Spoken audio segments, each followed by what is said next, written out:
Welcome to The Explainer. You ever wonder what really makes a cartoon rivalry so funny? Well, today, we're going to break down the anatomy of a perfect comedic conflict. We'll be looking at a classic battle of wits, where, every single failed plan tells its own hilarious story. So what is the secret sauce? What's the anatomy of a truly perfect cartoon failure?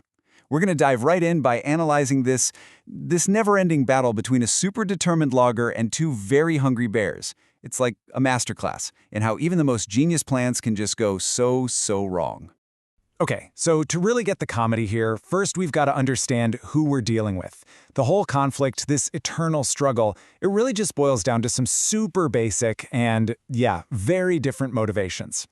And right here, this is our guy, Laka the Logger. You could almost call him the antagonist. His entire situation is basically summed up in this one line. He's just so butt-Sean, totally distressed that he can't even get his job done. I mean, his whole life is just one big, constant furry interruption. And this right here, this pretty much nails the core tension. It is so simple. You've got one guy who just wants to chop some wood in peace, and then you've got two bears who are just trying to find some good food. That's it. This super simple conflict is literally the engine driving every single chaotic thing that happens between them.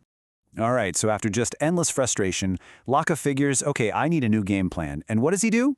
He does what every great cartoon character does when they're backed into a corner. He turns to a mail-order catalog for what he's convinced is the ultimate, absolutely foolproof solution.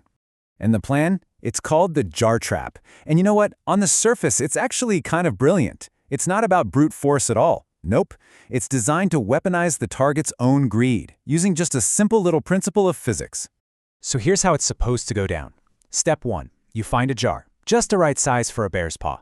Step 2. You bait it with their favorite food, in this case, walnuts.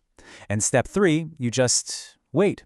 The whole idea is that when the bear makes a fist to grab the food, that clenched paw will get stuck. I mean, on paper, it seems absolutely 100% foolproof, right? But, as any fan of cartoons knows, the real comedy, the good stuff, it lives in that huge gap between the brilliant plan and the absolute mess it becomes in reality. And oh boy, this plan is definitely no exception. And in what has to be the most perfect twist of comedic irony, who's the very first victim of this so-called bear trap? Yep, the inventor himself, Laka. Turns out even he can't resist his own bait. But then, and this is where it gets even crazier, the trap actually works. I mean, it does what it's supposed to do. One of the bears gets his paw stuck, just like Laka planned. But in all the chaos that follows, Laka somehow manages to get himself caught again. So, what's the big takeaway here? Well, the trap's fatal flaw isn't really the design. It's the whole concept. See, it's not just a bear trap. It's really a greed trap. And as we just saw with both the bear and Laka, greed is a pretty universal thing, isn't it?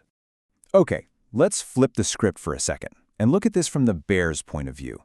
Their goal is still super simple: find food. But their methods? Oh, their methods are about to unleash a whole new level of, let's call it, culinary chaos on poor Lahaka. So the delicious smell of popcorn leads the bears to this incredible new discovery, Laka's microwave. Now, to them, this isn't just some kitchen appliance. No way. This is a magic box, a box that you put stuff into and delicious things just magically come out of it. And, of course, Laka is conveniently not home. So the bears see their opening. Their mission changes. They're not just going to steal food anymore. Oh no. Now they're going to commandeer this magic box and create their very own masterpiece, a feast. And this is what brings us to the explosive climax of the whole story. It is the perfect storm, you guys. We're talking good intentions, absolutely terrible ingredients, and a complete, total misunderstanding of how science works. Just look at their secret recipe. It's a masterclass in culinary anarchy. You've got some eggs, some chocolate, some spoiled milk, and, a few other things just tossed in there. It's all mixed together with this beautiful, chaotic energy. And just then, Laka gets home. And what does he find? His kitchen has basically been turned into a ticking time bomb. And his reaction, his panicked words, they just perfectly capture what every single one of us is thinking. Oh my God, there's going to be an explosion here. This table really breaks it all down, doesn't it? It shows the fundamental difference perfectly. Look at Laska's intention. He wants to use the microwave to make a nice, tidy snack, popcorn. And the bear's reality? They're using it as an instrument for pure, unadulterated, explosive chaos. So, the result? Well, the inevitable explosion happens, and Laka's house is a total mess. His food is gone. From his perspective, it is an absolute disaster. But from the bear's point of view, as they're sitting outside enjoying their unique creation, they are delighted. For them, it's a total win. And what's the final verdict from our two furry chefs?